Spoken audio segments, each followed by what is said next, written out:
Now, here is Ticky Fullerton on Your Money. Hello there, I'm Ticky Fullerton, every night bringing you a full hour of the very best in business coverage across the nation and internationally, especially where business and politics meet, and of course they have today. An election has been called for May the 18th. We'll discuss pre-election expectations with the Australian's editor-at-large, Paul Kelly. More jobs, better wages and lower taxes. That's still the message from the Business Council of Australia. I spoke with a panel of experts at today's BCA Strong Australia event to discuss the organisation's plan for a stronger Australia. And a miscalculation perhaps for Chris Bowen's big negative gearing reforms? Your Money's Leo Shanahan dissects the policy with the Grattan Institute's Danielle Wood. Well, they're under starters' orders now. The race is on for the Lodge and the finish line is indeed the 18th of May, the most popular date. Campaign strategies are becoming a little clearer perhaps. Scare campaigns from the NDIS to electric vehicles and negative gearing will no doubt occur, and it'll probably get personal with reports that the Kill Bill campaign is being dusted off, just as Graham Morris suggested it should to us a couple of days ago. Funny that. Well, today I've been down in Adelaide for another rather important launch. The Business Council of Australia's Strong Australia report, 12 months of consultation with businesses and communities around Australia. CEO Jennifer Westacott has taken the listening tour to Broadmeadows, Penrith, Gladstone, Toowoomba, Busselton, Geelong, Townsville, Cairns, Hobart and now Adelaide, and more towns to come. It's been quite a big undertaking and an attempt, I guess, to get from the grassroots the concerns of business and to talk through the best way forward on the ground in these areas and in these rather tricky times for big business. As Jennifer says, rarely have Australians faced a more important set of choices on the future of Australia. It's been easy to bash business and let's face it, some of it not undeserved. But business productivity and growth underpins jobs and our quality of life. That's pretty simple and clear. Coming up, we'll bring you part of the conversation with the Adelaide business community, the opportunities, the bottlenecks with local business leaders. And it may be that the stars are aligning in one way for Adelaide with Labor's controversial push for electric vehicles. In our interview yesterday with billionaire industrialist Sanjeev Gupta, I asked him if he would be moving ahead with a manufacturer of an electric car in Adelaide, something he'd been looking into last year. I'm not in a position yet to go into that much detail, but what I can tell you is I'm in the UK next couple of weeks. We're meeting with our partners, Gordon Murray, and things have moved and are moving very quickly, and very soon we'll be announcing what we're doing.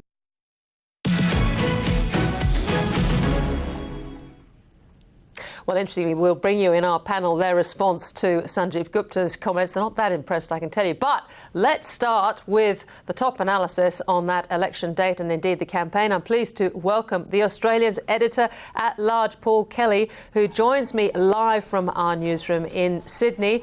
Paul, I think we all expected it most likely to be 18 May. How have the sprinters started?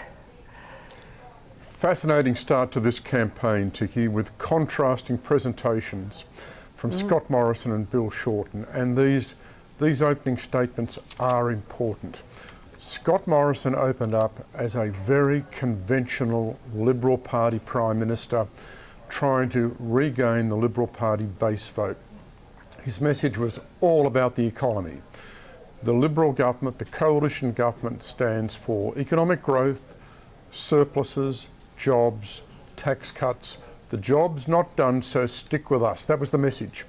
Bill Shorten, I felt, was much more engaging and effective and personal. And I think Shorten's opening statement in that sense cut through a lot more effectively than Morrison's. Shorten spoke to the people. He spoke to the people about their own lives, about health, about education, fairness, climate change.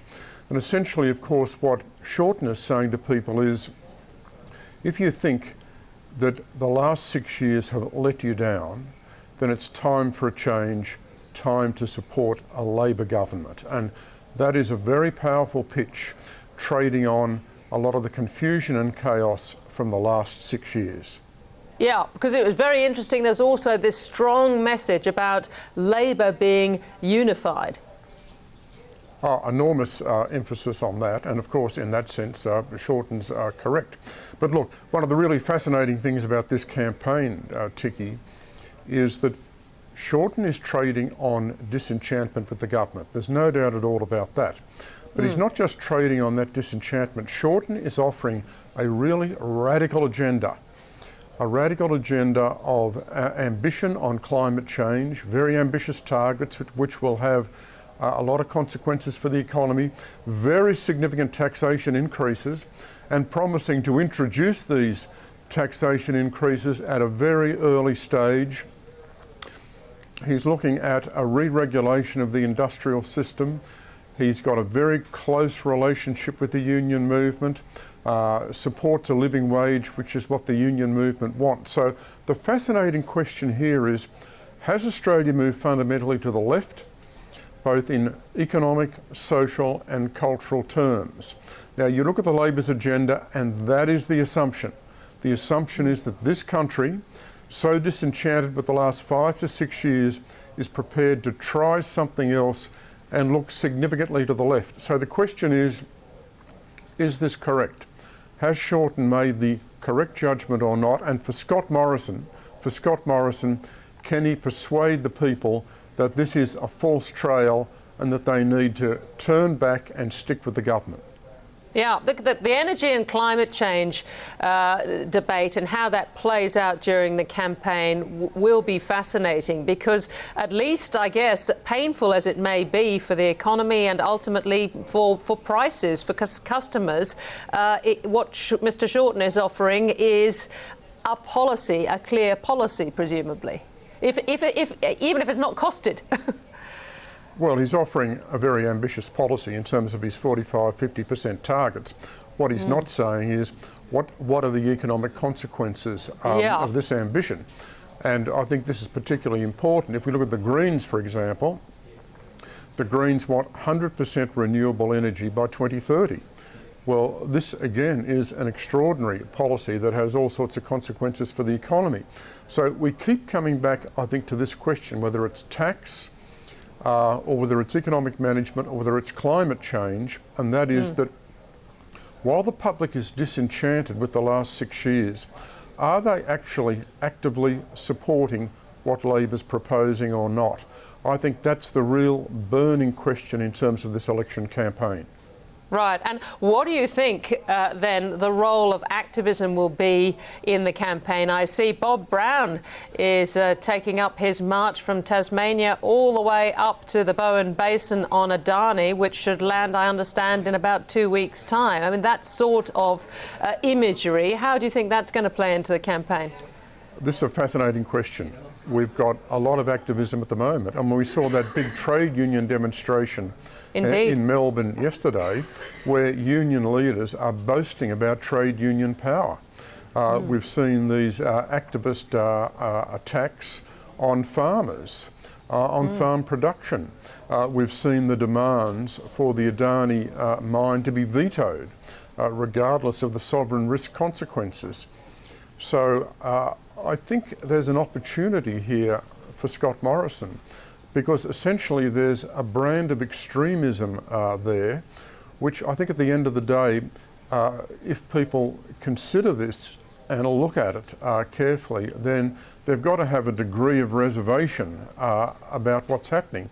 And of course, there's no doubt that if we get a Labor government, in legislative terms, this will be, in terms of getting measures through the Parliament, a coalition, a legislative coalition between Labor and the Greens. I think there's a lot of potential in Morrison exploiting that reality. It's been said that this election is for Labor to lose. How significant do you think the negative gearing debate will be, particularly the sort of pressure that Chris Bowen found himself under yesterday? The government's negative campaign is going to be absolutely critical. This is Labor's election to lose in two senses. Not only is Shorten ahead in terms of the polls by 4 or 6 percentage points, and has been ahead in the polls for a very long period of time, so in that sense he's clearly the front runner, but also because of the redistribution The government has to get a swing towards it in order to stay in office. So Labor, in terms of the actual redistribution and in terms of the seats and votes, is also ahead. So in that sense, it's if you like, a double front runner. I think in that sense, it's going to be a very daunting task for the government. Yeah, but here we are with this housing downturn and, as I say, the negative gearing debate playing out. Is that going to be important? Presumably it will be. I think it is. And clearly the projections for further housing price falls in Sydney and Melbourne are very significant over the course of the next 12 months. This is going to be a very important factor for the economy. It's a danger signal for the economy. There was a long discussion in the budget papers about the connection between household consumption and falling house prices. We know that the government wants to target Labor's negative gearing campaign. We know that Chris Bowen had to adjust the negative gearing numbers when he was at the National Press Club yesterday. So there's no doubt this is a point of vulnerability for the Labor Party. We can expect the government to target very much Labor's policy on denying the refund of franking credits along with negative gearing. But overall, the taxation increases being proposed by the Labor Party are simply enormous in terms of high income earners, trusts, capital gains, retirees. And the really interesting thing about Melbourne, Ticky, if you look at these Melbourne seats, essentially Labor has devised a tax agenda which is a frontal assault on the financial position of many Melbourne households in these wealthy seats which are held by the Liberal Party that are now vulnerable. Well, how extraordinary is this?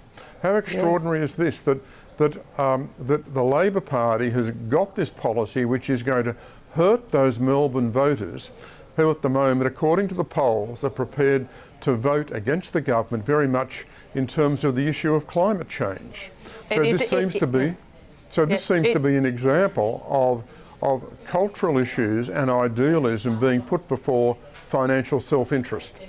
Yeah, and finally, were the government to lose this election, what are its vulnerabilities in terms of losing really important members of the party? I mean, Josh Frydenberg, I suppose, being one, and of course Tony Abbott.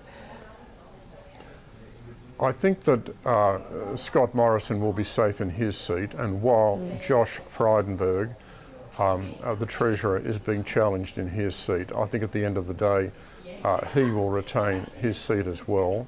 Right. Tony Abbott is very hard to call. That seat is a knife edge. So we know that that's a very, very intense and high spending contest on both sides. I think we then look to the West. Christian Porter is a really critical member of the government, and particularly in the future. So it's important for the Liberal Party that Porter hold his seat, and that seat's going to fall with a swing of about 3.5%. So that's an important seat to watch. Paul Kelly, gosh, we value your insights. Thank you very much indeed for your time. Terrific. Thanks, Ticky. And after the break, dissecting Labor's negative gearing policy, Your Money's Leo Shanahan speaks with Grattan Institute policy expert Danielle Wood. You're watching Ticky on Your Money. Now, back to Ticky. Yes, welcome back. Now, a Labor government would rush its tax agenda through Parliament to avoid facing a potentially hostile Senate in July, we hear.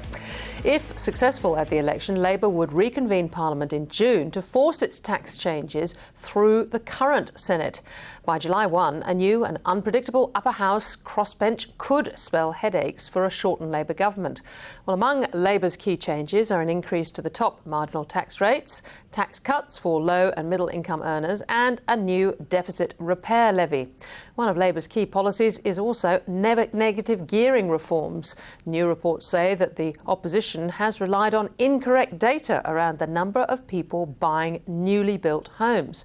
Labor has promised its negative gearing changes will save the budget bottom line $35 billion over the decade by limiting negative gearing to only new properties. But that's based on figures that assume roughly 96% of negatively geared homes are new builds. Now there are reports the percentage of people buying new properties is closer to 14%. Well, the Grattan Institute modelling shows the shortfall could be between $2.5 billion to $8 billion. But Labor argues the policy is right. Well, for more on this conundrum, Your Money's chief business reporter Leo Shanahan spoke with Danielle Wood, Budget Policy and Institutional Reform Programme Director at the Grattan Institute. Danielle Wood, thanks so much for joining us. Thanks for having me. Now look, whose assumption is right on this Labor negative gearing policy? Of course, new housing is exempt from the Labor abolition of negative gearing. Now, is it 7% will be in new houses? Is it 12%? Because that was the figure that Chris Bowen was talking about yesterday. Or is it this 22%, which is the figure yourselves and others have been quoting? Look, it's very difficult to know because you can't get an exact figure from the ABS data. But so when we calculated it, we used some assumptions and we thought it was about 14%. But that said, I would always go with the PBO number over my own. They have access to better data than what the general public does. So apparently for the costing, they're using the figure of 22%.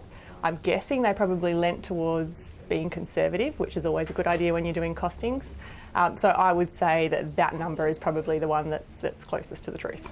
Okay, so the current assumptions by the PBO at new housing being about 22%, will this still bring in the same amount of revenue under a Labor government, under a shortened government that they're currently predicting, or is there a possible budget blowout here?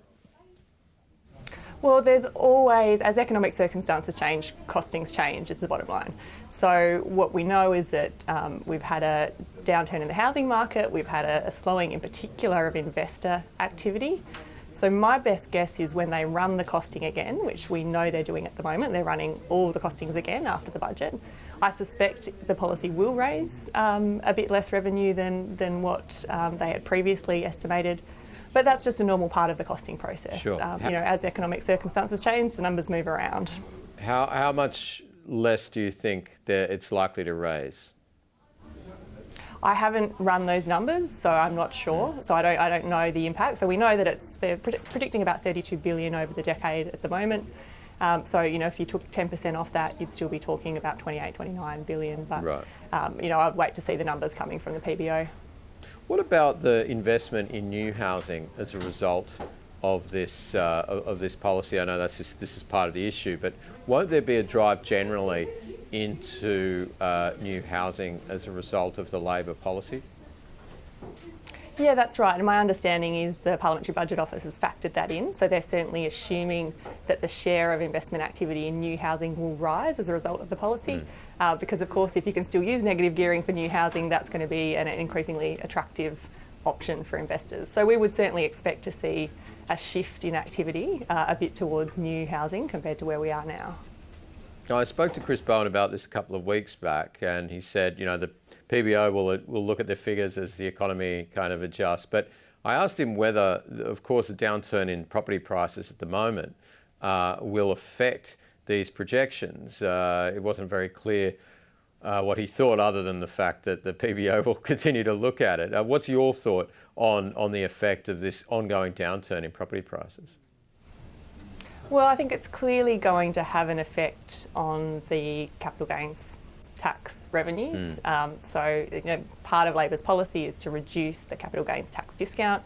If property prices are lower, capital gains are lower, and therefore the revenues from that change I would expect to come in somewhat lower than they had last time they were assessed. All right. Now, we haven't spoken since Labor's budget reply. Your thoughts initially on that and some of their assumptions in their budget reply, especially around those which the coalition was criticised over, say, wage projection and GDP?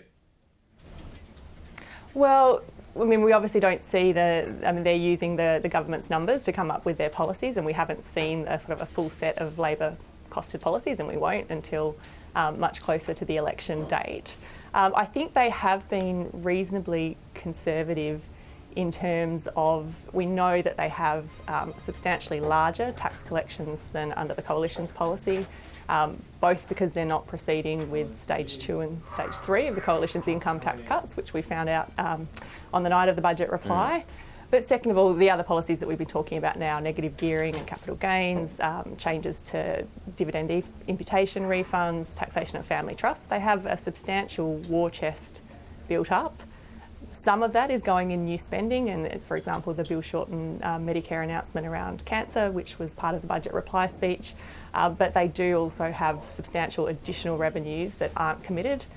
That's a good thing. It leaves them a buffer if these costings do change. It also means they're probably going to be going into the election with substantially stronger forecast surpluses than the Coalition is. Okay, so do you believe Labor's assumptions around its projected surplus? Well, as I said, we don't actually have the final figures yet, and that we won't have that until we actually have the final costings. So I think we'll have to wait until all this costings data comes back.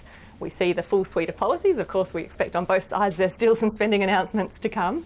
And from there, we can have a look at how credible those numbers look out over the forwards and even out over 10 years. There's been a lot of question marks over just how sustainable the budget position is further out once you get past the next couple of years. Yeah, well, on that point, in the next couple of years, Labor has decided not to, as you said, proceed with phase 2 and 3 of that tax plan, one of which would be flattening out the tax brackets in Australia to 3 broad brackets, most people firmly in that middle bracket. What do you think, from a purely economic perspective, are the consequences of not proceeding with that plan? And do you think it's, frankly, an intelligent way to carry forward? Look, so that plan, as you said, will flatten the tax system so that everyone earning between $45,000 and $200,000 will be on the same marginal rate of tax.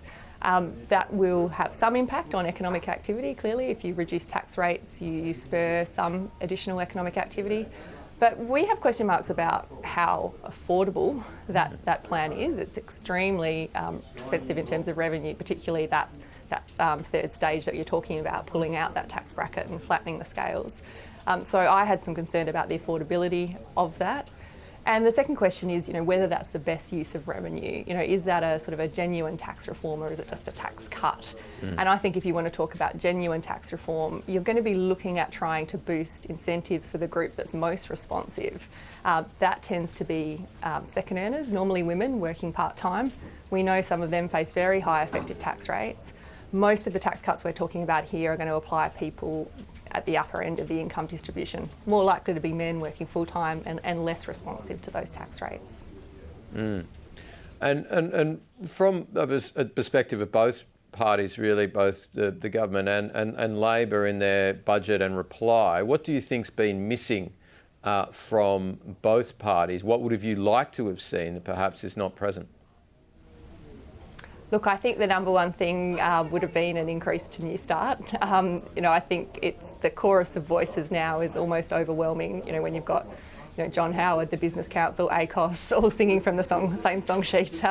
There's probably something in it. I think we're at the point now where the level of New Start benefits are so low that it's not just a fairness question, it's about economic incentives, and it's actually a barrier to unemployed people getting back into the workforce. So I think there's a very strong economic as well as a fairness case that something should be done on New Start benefits, and I'd like to see whichever side gets in tackle that problem. Well, I know you're not a political pundit, Danielle, but I'm interested in the role you think the economy will play in this election. It will obviously be talked about a lot. What do you think of those major issues both parties will hang on to and actually will be decisive in the electorate? Well, I think it's pretty clearly going to be a tax election. We have a really strong, distinct difference between the two parties on this question. I think Labor's pretty clearly signalled that it is comfortable in a world where the level of tax is going to be higher, both in terms of income tax, because from not proceeding with those 2 stages of the tax cuts, but also all the other tax changes that we're talking about around negative gearing and dividend imputation, family trusts. So there's a whole range of areas where Labor is saying, yes, we're going to be higher taxing. We'll also put some of that into social spending and some of that to the budget bottom line. The Coalition's pitch is lower taxes means a healthier economy. So I think there is a real genuine distinction in terms of economic policy at this election. Yeah, it is fascinating. Okay, well, Danielle Wood, thanks so much for joining us. Thanks for having me. Good drill down there. After the break, my panel discussion for the Business Council of Australia's Strong Australia event, discussing the new plan to improve jobs and lift wages. This is Ticky on Your Money, covering the big business stories.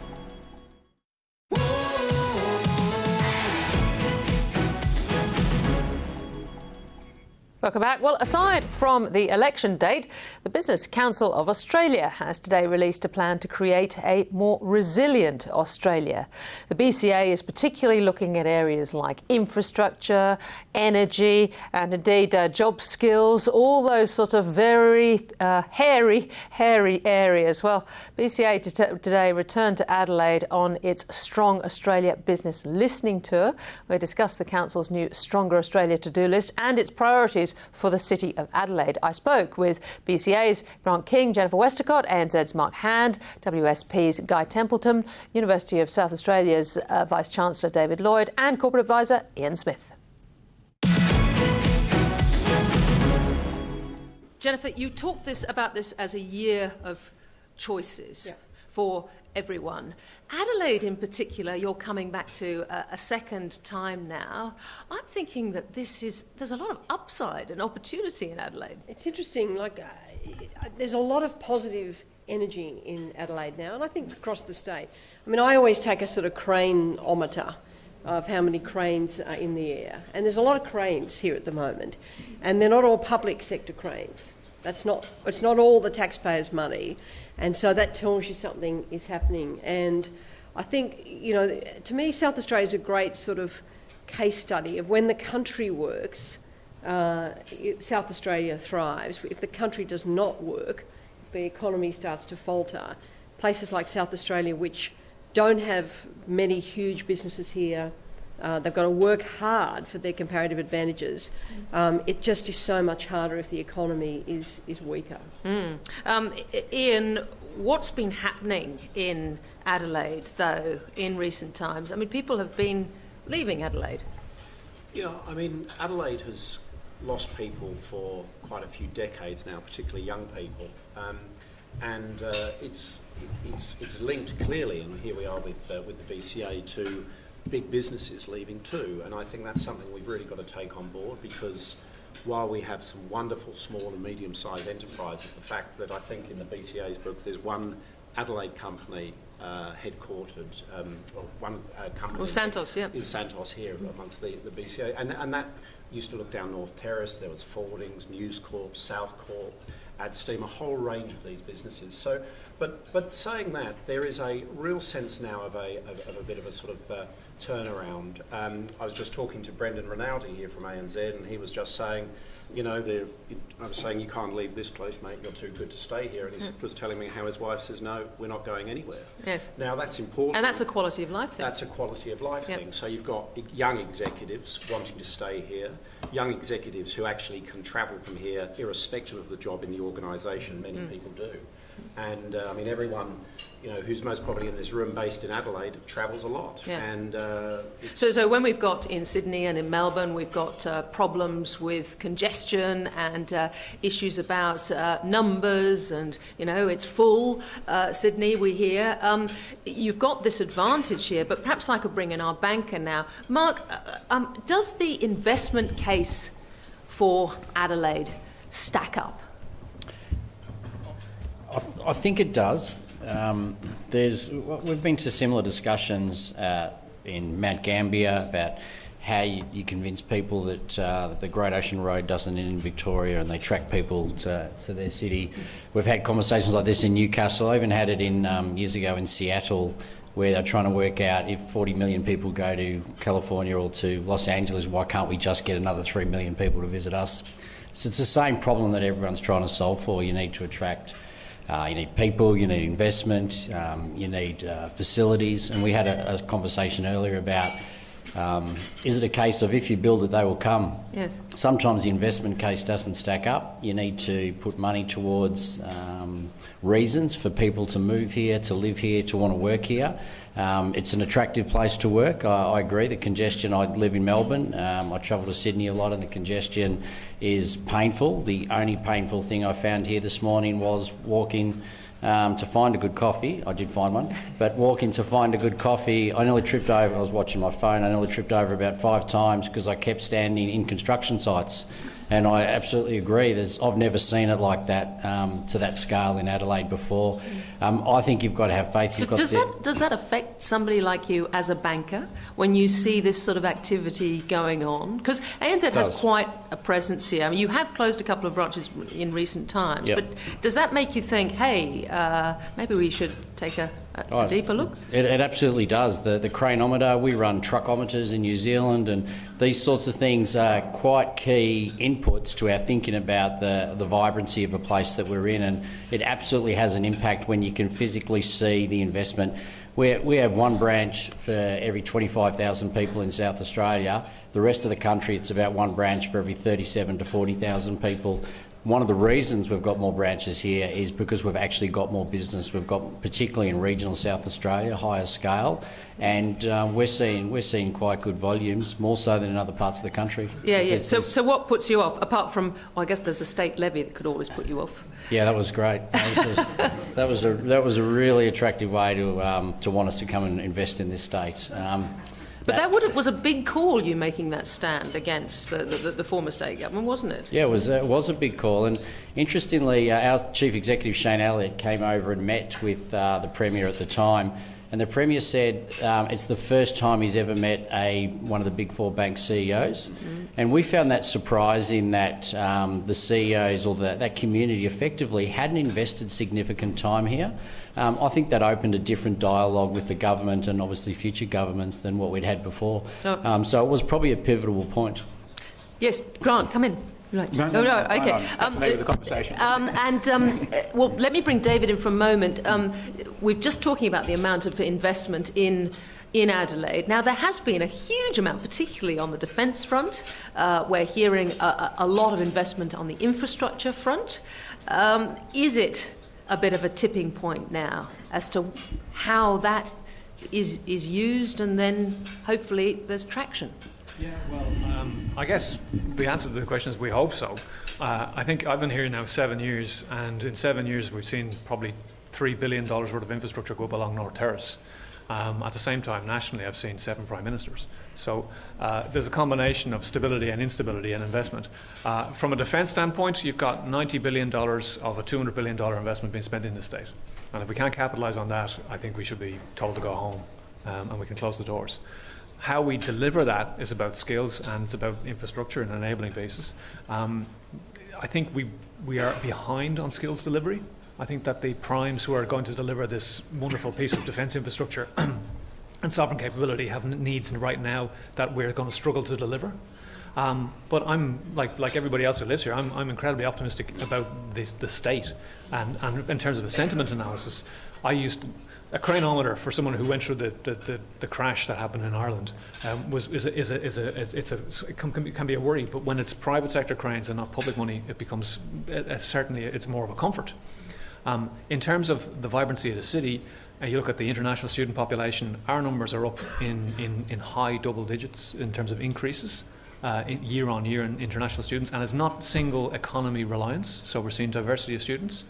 And there's an increased, I think, attraction to the innovation economy in the context of South Australia around areas like Lot 14, where you get collaboration, public and private, with the space agency being located right here. Lot 14? Lot 14, for those who don't know, is a rebranded development of the old Royal Adelaide Hospital site.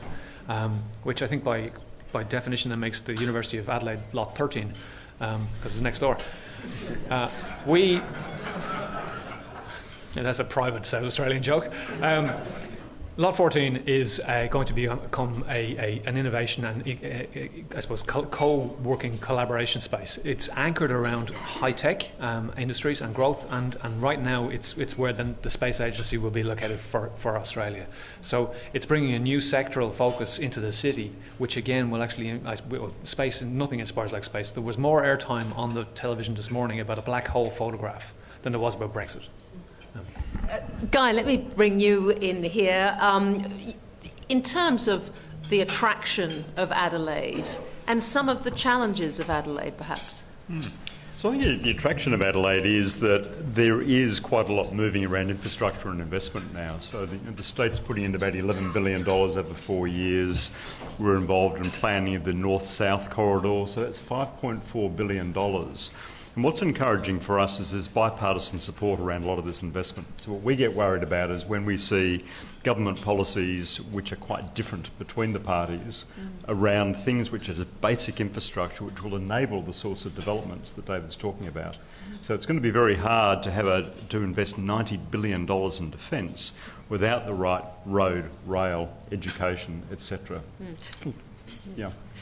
Jennifer, one of the things you talk about in your plan today is trigger points and also cost-benefit analysis of infrastructure.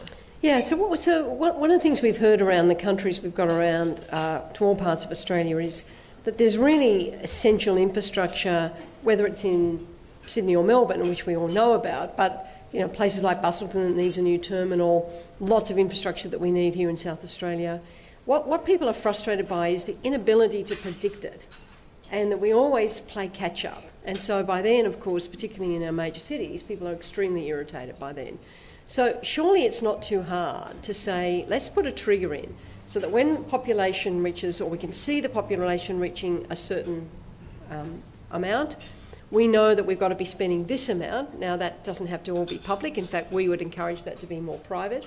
We need this kind of pipeline of projects, and we will need these bits of critical public infrastructure, an airport, a different rail link and so on, and that will be different. Now, we would like Infrastructure Australia to start planning on that basis rather than what I think happens a bit at the moment, which is they get a list of projects from each state. On the cost-benefit analysis, look, I always make a joke, the Harbour Bridge wouldn't have passed a cost-benefit analysis, and it wouldn't have. So we've got to find a way of making sure that we don't waste money, that we don't spend either the public or private sector's money in the wrong way, but really there's got to be a different way of valuing the strategic role of regions, the strategic infrastructure that keeps them going, the strategic investment, and do it from a bit of a ground up. So we're saying get a trigger. I'm always amazed we've got a trigger of how many politicians we need when the population grows. Surely we can get one for how much infrastructure we need. And then the kind of planning of what has to be more ground up, I think. And less, you've got to have the kind of rigour. You don't want to waste money, but you've got to say, look, these are strategically important parts of our country. I was going to say, Grant, we've got Tony Shepherd now, who's going to be running this, or is running the infrastructure, South Australian infrastructure body. Now, he's about as dry as you can get in terms of cost-benefit analyses. What would he think of throwing in, looking at benefit in a different way, perhaps? Well, I think firstly Tony's very well trained because he also served as the president of the BCA a couple of years ago and worked with Jennifer, so I'd be surprised if there was a huge divergence between their views. Look, Tony, you talk about dry, and I suspect you're going back to the Commission of Audit and the period of time when that occurred. And I think Jennifer makes a good point. I mean, most times it is important to be objective, evidence-based, analytical about the decisions we make, particularly when public funds have been committed. But we also need to be thoughtful enough to understand there are other benefits that we need to be smart enough to value as well. And I think the point that Jennifer makes about investment in regional communities and the value of regional, thriving, vibrant regional communities to Australia is very, very important. And I think Tony understands that as well. He took on Great Western Sydney in the AFL, so at the end of the day that might not have passed a cost-benefit analysis to begin with, but they're doing very well. So I'm sure Tony will make a great contribution. Over in the east, but anyway. Yeah. Grant, while I've got you there, electricity. Prices in this state we hear, are among the highest in the world. You're the energy man. What should we be doing? Well, if you could excuse the expression, but in some respects South Australia's been the canary in the coal mine, because there was a real-time experiment conducted in very high levels of renewable, intermittent energy in a system with very weak interconnectors. Now, that's a very technical explanation with the rest of Australia. But it isn't just a South Australian problem. All of Australia is seeing the consequence of some very poor decisions. In fact, 10 years of bad policy decisions. And having asked the question, if I give you a quick analysis, and it's not, many people have done a sort of a detailed technical analysis of why we've got to where we've got to. High prices, unacceptably low, reliability that's not at the standard it should be. And in my view, there are two root causes. One is a lack of political bipartisanship. And Guy made the point very well that where you don't get consistency, you don't get investment. And so this could possibly be the fifth election we're going to go into where we've got bidding at either end of the extremes on climate and energy policies. And that lack of consistency, will we or won't we have a carbon price? Will we have high targets or low targets? Will we have subsidies or no subsidies? Whenever we've made a decision, but is it possible just to cut through and just say, actually, for now, the best thing for Adelaide and South Australia is what? Yeah. So to take that through, because I know you want to cut through, so that, first of all, we've got to stop that. We've got to get some bipartisan support for a policy that people can rely on. And the second is the desire to grab the next big thing, the next big idea, with no evidence, no factual analysis. And we've seen a series of these poor decisions made. That's led to the problem. The quick fix is harder to answer because you don't turn around 10 years of poor policy and fix things in 12 months. But there are things that can be done sooner rather than later. We had two very well-informed inquiries, both by Finkel and by the ACCC. I think in total 106 recommendations. Many of those go to price and reliability. Many of them have not been implemented and could be relatively simply implemented. So that's the very first thing you could do, is just implement some of those recommendations. And those recommendations, and let me take a practical example for South Australia. A live consideration at the moment is whether the interconnector with New South Wales is built.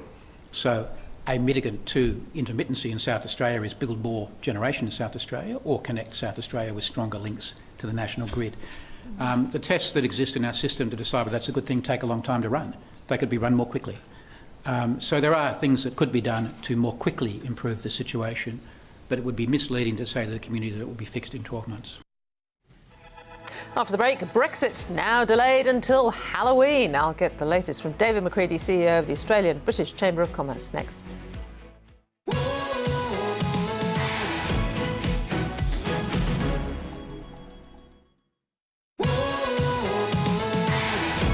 Now, back to Ticky. Yes, welcome back. Well, the European Union has agreed to a so-called flexible extension, or flextension, yes, there is a word like that these days, to the Brexit deadline until the 31st of October during emergency talks in Brussels.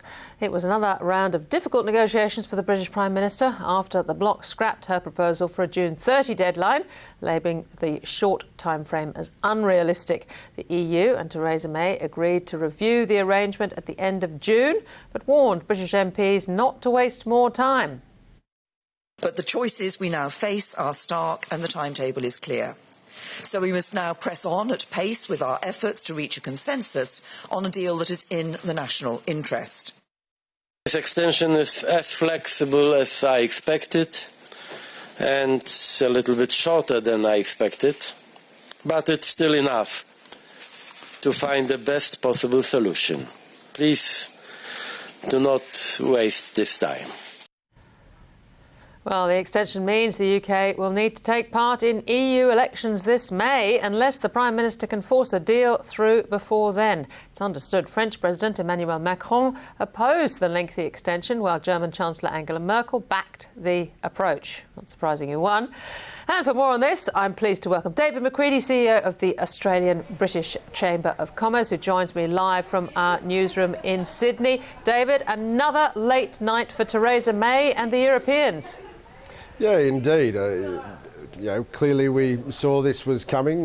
The cross-party talks between the Labor Party and the Conservatives haven't as yet yielded a solution. The Parliament's had several goes and it hasn't yielded a solution, so an extension was probably inevitable. They might have picked another day than Halloween, though, don't you think?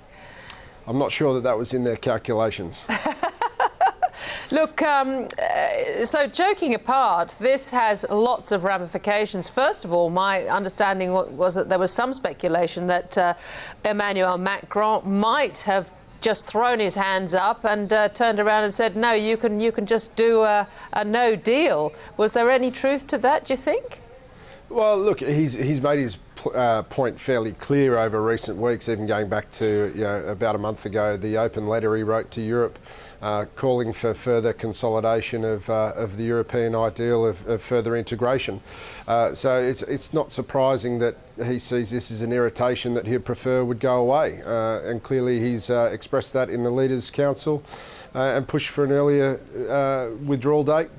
Clearly other European leaders didn't agree and they've come up with the option on the table now.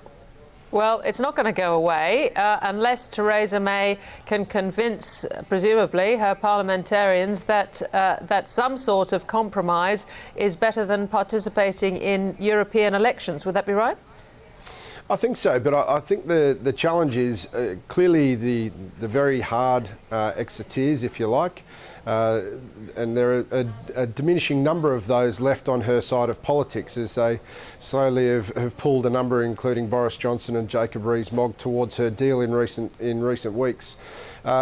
It's very hard to see whether there'd be enough numbers then when you discount the Remainers who would vote potentially against the deal. And then you need to get the Labor Party numbers to come across to support the deal. So I think still the electoral or the parliamentary maths around that is still quite challenging for us. So I'm not sure that this extension necessarily drives a hard bargain. I think most are pretty comfortable with the idea of European elections in the view that we want to get the right deal, not just the deal that's been presented. I think that's been the stumbling block that Theresa May's faced throughout this process.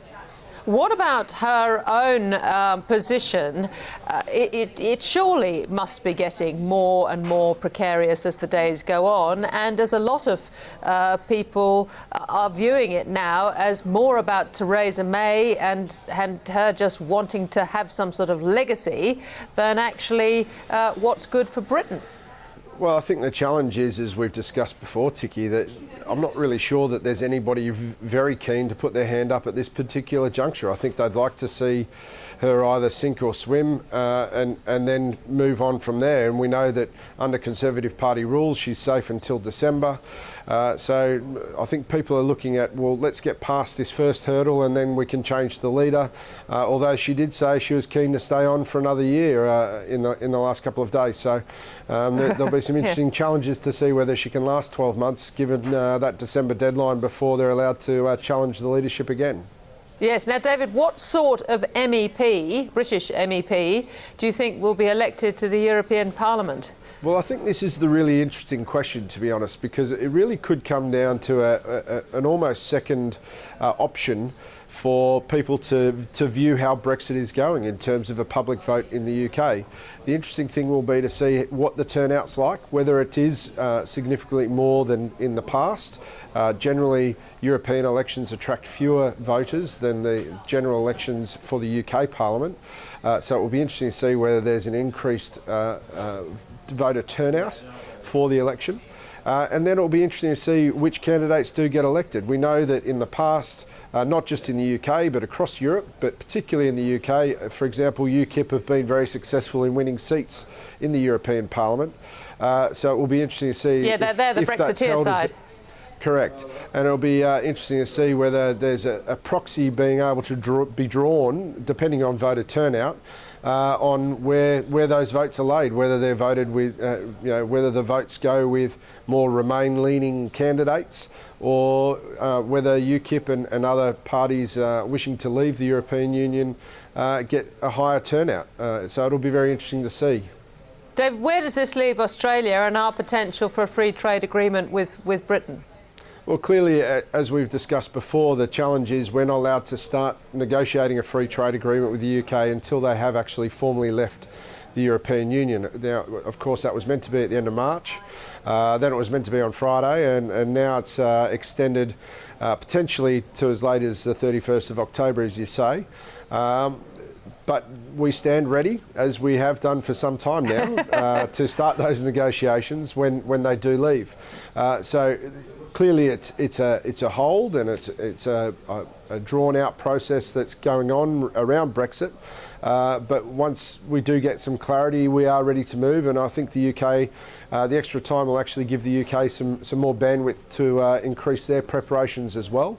And we'll be in a very good place, I think, by the end of October, if that's the actual date. Of course, they're reviewing the situation on the 21st of June, so there may be an earlier withdrawal, but we'll have to wait and see. Yeah, and by that time, I mean, who knows? There might be more problems within Europe. I mean, just looking at the state of Italy at the moment, you'd have to think that must be just as much of a worry to Angela Merkel and Emmanuel Macron. Look, there are certainly challenges in Europe. I don't think anybody would deny that, and I think that Brexit is an unwanted distraction for the EU as a whole in dealing with some of those internal issues that they are facing. It was only a few weeks ago that France recalled their ambassador to Rome after comments about supporting the nature of the protest by the yellow vests in Paris. So I think, look, there are certainly tensions in Europe. I don't think that they're drastic in terms of the end of the EU by any stretch of the imagination. I think the EU just needs to address them, and I think that they'll continue doing that in a sensible fashion. But clearly they need to sort out Brexit as quickly as they can, and whether they have any more room to give to help Theresa May get this deal over the line will remain to be seen. Yes, we all bat on. David, as always, thank you so much for your insights. My pleasure. And that's all for the show tonight. Tomorrow night, Wood Mackenzie analyst Andrew Harwood on the election implications for the oil and gas industry. Thanks for your company.